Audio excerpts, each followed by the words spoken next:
دریا کے کنارے بسنے والا ایک گاؤں۔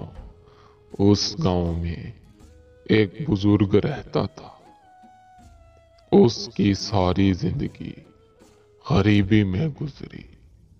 وہ اپنے بچے کو خوشیاں دینا چاہتا تھا، مگر بدقسمتی سے ہمیشہ اسے ٹھوکریں ملتی۔ جس طرح سے اس کی زندگی غریبی میں سسکتے سسکتے گزر گئی، وہ نہیں چاہتا تھا کہ کبھی اس کا بچہ ایسی زندگی جیے۔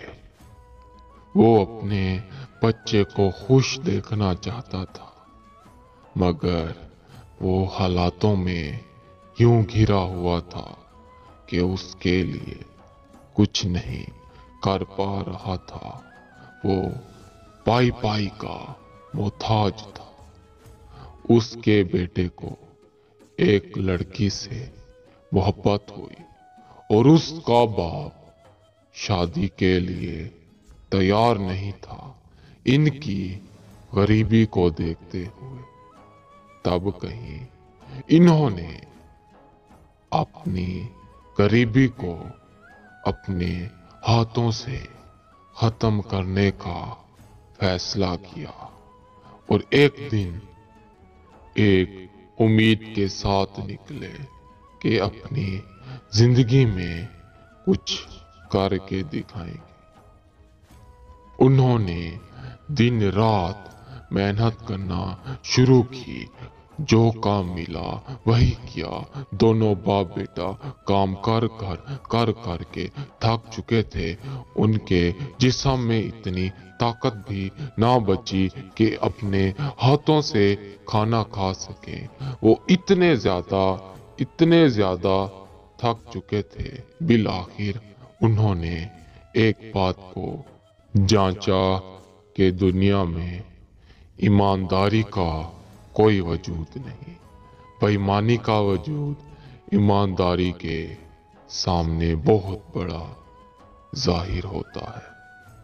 انہوں نے 2 نمبری سے اپنے بیٹے کی شادی اس لڑکی کے سنگ کرا ڈالی، مگر شادی ہو جانے کے بعد بھی ان کی زندگی ویسی کی ویسی گزر رہی تھی۔